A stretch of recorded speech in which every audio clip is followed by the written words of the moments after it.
Lei 13. Ao pedir ajuda, apele ao interesse das pessoas, nunca à compaixão.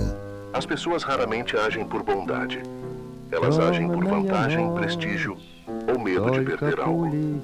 Quando você pede ajuda usando compaixão, parece fraco. Quando apela ao interesse de quem escuta, parece necessário.